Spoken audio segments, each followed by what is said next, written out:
Merhaba araştıran insanlar. Yeni bir Kült TV videosuyla daha sizlerle birlikteyiz.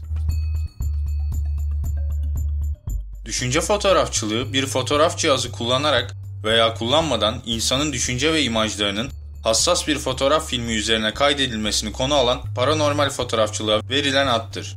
Parapsikoloji sözlüğünde düşünce fotoğrafçılığının fotoğraf filmleri üzerinde paranormal yetilerin kullanılmasıyla görüntüler oluşturmak veya zihinsel imaj tekniği olarak açıklaması yapılmaktadır. İlk olarak Ted Cyrus adlı yetenekli bir kişi tarafından başlatılabilmiş ve tarihe geçmiştir. Ted Cyrus, fotoğraf makinesi objektifine konsantre olarak baktığında beynindeki düşünceyi kameradaki filme nakşetmekteydi. Oysa flash patladığı anda objektif karşısındaki objenin resmini çekmeliydi. Bunun yerine düşüncenin fotoğrafının çekilmesi inanılmaz bir olaydı. Olayın fizik açıklaması şöyle olmalıydı. Telepatlar aralarında soyut eşya yani eksi bir nesneyi değiş tokuş edebiliyorlardı. Gizli değişkenler mekanizması ise şu ilişkiydi. İki telepat kendi bireysel tünellerini süper uzay denen toplu akıl bilinçaltı sisteminde irtibatlandırıyorlar. Oradaki düşünce kalıbında eksi ağırlıktaki soyut kütle olarak değiş tokuş edebiliyorlardı. Kozmik bilinç bu bağlantıyı kurunca alıcı taraf tünelin ucundaki soyut eşyayı yeniden beynin saklı kanalında canlandırıyordu. Ted Cyrus'un genellikle sarhoşken çektiği bu fotoğraflar bir kartpostal biçiminde ve kenarları film yanığı şeklinde ortaya çıkmıştır. 2006 aralığında ölen Cyrus geriye yüzlerce fotoğraf, kitap ve binlerce soru işareti bırakmıştır. Daha sonra Auro fotoğrafı çektiği iddia edilen makineler yapılsa da hiçbirisi Cyrus'un fotoğrafları kadar gerçekçi ve net olmamıştır. Babasının ölümünden sonra çekimlerini oğlu Leo ile sürdüren Ted Cyrus, gemilerden Madonna'ya kadar geniş konularda düşünceyi yüzlerce insanın gözü önünde çekmeyi başarmıştır. Ted Cyrus'un bu yeteneği oldukça çarpıcıdır.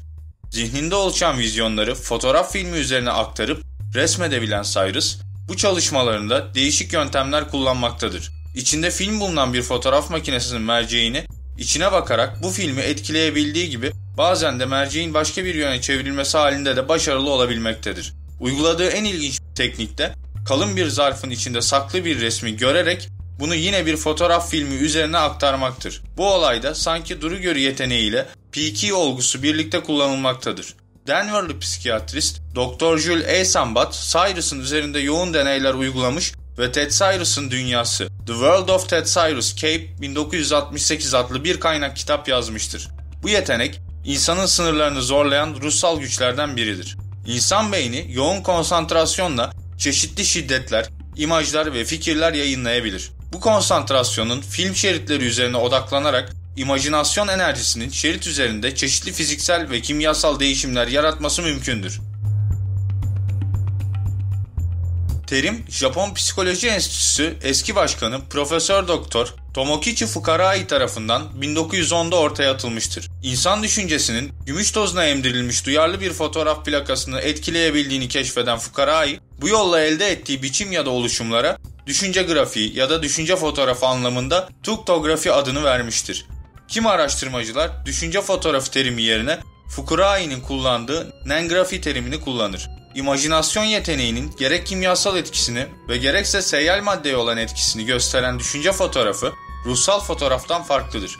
Parapsikik gerçekleri objektif olarak ortaya koyan ve insan iradesiyle oluşturulan bir fenomendir. Bu olayın arkasındaki mekanizma şudur. Bir insanın sinir merkezlerinden parmak uçlarına kadar uzanan sinirlerdeki sinirsel seyyaleler ruhun zihinsel imajlarını taşırlar ve kaba maddeler üzerine tezahürlerini gösterirler. Aynı şekilde evreni dolduran maddelerde imajları taşıyarak imajinasyon ürünlerini objektif değerler halinde sonuçlandırırlar. Bir düşüncenin kendiliğinden yahut telkinle meydana getirdiği imaj önce kozmik madde üzerine etki eder. Kendini orada gerçekleştirir ve sonra bu kozmik madde bir maddi ortamda kendini gerçekleştirir. İmajın fotoğraf plağı üzerinde yaptığı etki, kozmik maddeyi astral maddeyi kullanan ruhsal kuvvetten doğmaktadır. 2009 yılında İngiliz parapsikolog ve okült olan David Kennedy, Ted Cyrus'un sanrıları üzerinde çalışmaya başlamış ve sonuç olarak imajinasyon ürünlerinin fotoğrafa yansımasına sebep olan bazı değişken etkenleri bilim çerçevelerince kabul gören bir tez haline getirmeyi başarmıştır. Dr. Kennedy 1 Nisan 1952 yılında Kaliforniya'da doğmuş İngiliz kökenli bir ailenin çocuğuydu. 8 yaşındayken Kaliforniya'dan 40 kilometre uzaklıktaki Chesterwood'a gitti.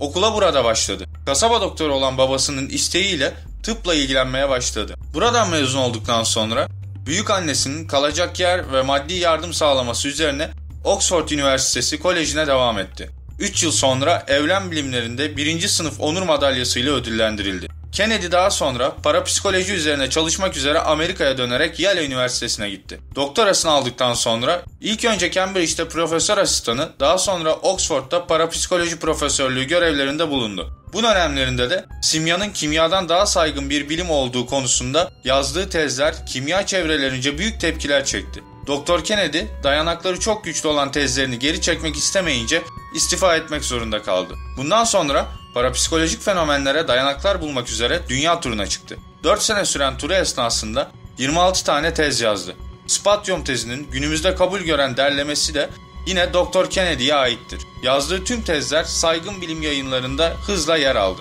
Turun ardından Amerika'ya yerleşerek bugün kullanılan birçok parapsikolojik yöntemin de temellerini oluşturacak olan bir dizi deney yürüttü. Bazı deneylere de dolaylı yoldan destek verdi. Bunlardan en ünlüsü ruh fotoğrafçılığı olan Skoll deneyidir. Dr. Kennedy'nin deneyine göre insanın birçok farklı zihin hali vardır ve bu zihin hallerinin hepsi de imajinasyona doğrudan ve kesin şekilde etki etmektedir. Dr. David Kennedy denekleri üzerinde başlıca 2 teknik kullanmıştır. ASC, insanın uyanıkkenki bulunduğu olağan şuur hallerinden farklı şuur halleri anlamına gelmektedir. Bilincin uyku sırasındaki ile uyanıkken normal ortamdaki farkı tanımlar. Hipnoz, trans, ekstazi, psikodelik ve meditatif durumlarda meydana çıkar. Özellikle uyku ile uyanıklık arasındaki kısa şuur en rahat parapsikolojik fenomenlerin yaşandığı aralıktır. Bu durum düşünce fotoğrafçılığı için de geçerlidir. Ekminezi, hipnoz, reenkarne veya psikolojik ayrışma içerisindeki kişilerde, örneğin şizofren ve psikoz hastaları gibi içinde bulundukları yaşamda yahut geçmiş yaşamlarındaki izlenimlerin tekrar canlanmasına ve bunu sağlayan yöntemlere verilen addır. Bu yöntem reenkarnasyon olgusunu kabul etmeyen kimilerine bilimsel gelmese de past life regression, yani Türkçesiyle geçmiş hayat gerileme yöntemi adı altında psikoterapide psikoterapist hekimlerce, çeşitli üniversitelerdeki parapsikoloji kürsülerinde parapsikologlarca sık şekilde kullanılmaktadır. Alman asıllı Amerikalı psikolog Helen Wembach bu yöntemi 1088 denek üzerinde uygulamıştır. Dr. Wembach'tan sonra bu yöntemin kullanıldığı en ciddi deney Dr. David Kennedy tarafından gerçekleştirilen düşünce fotoğrafçılığı deneyleri olmuştur. Dr. David Kennedy bu konuda Ted Cyrus'ın ardından çıtayı oldukça yükseklere çıkartmış, sadece filmli makinelerle değil, dijital makinelerle de düşünceleri daha net şekilde fotoğraflamayı, hatta anlık video görüntüleri dahi kayıt etmeyi başarmıştır. Bu çalışmaya dair bilimsel dergilere biri giriş, diğeri gelişme olarak 2 tane makale yazmıştır. Dünyanın dört bir yanından 10.000'in üzerinde denekle başlattığı bu masraflı deneyi anlaşılmaz şekilde bir anda bitirdiğini açıklamış ve deneye ait tüm bilgi, belge, fotoğraf ve verileri imha etmiştir. Denekler de medyanın baskısına rağmen konu hakkında konuşmayı reddetmişlerdir. Bu deneyden günümüze kalan tek bilgi Dr. Kennedy'nin yazdığı 2 kapsamlı makaledir.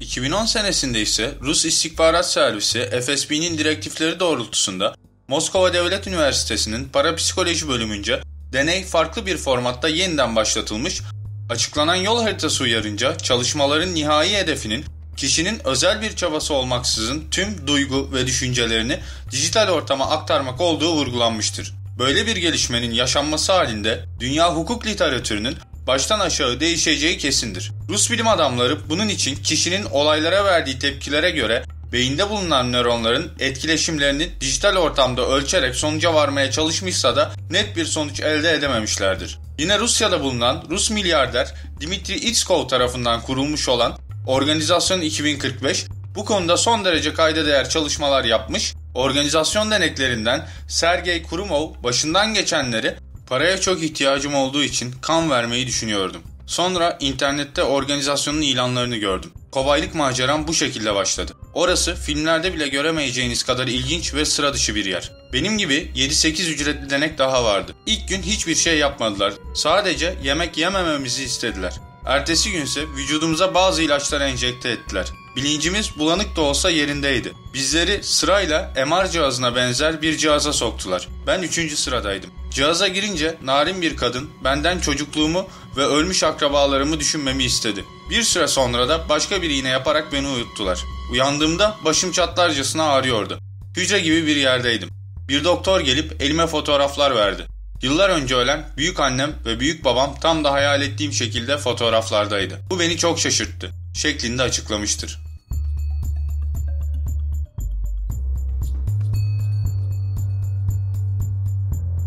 Bir videomuzun daha sonuna gelirken tüm soru, görüş ve önerileriniz için bana videoların altında bulunan mail adreslerinden ulaşabilirsiniz. Yeni videoları takip edebilmek için Kült TV'ye abone olmayı unutmayın. Bir başka videoda daha görüşünceye kadar hoşça kalın araştıran insanlar.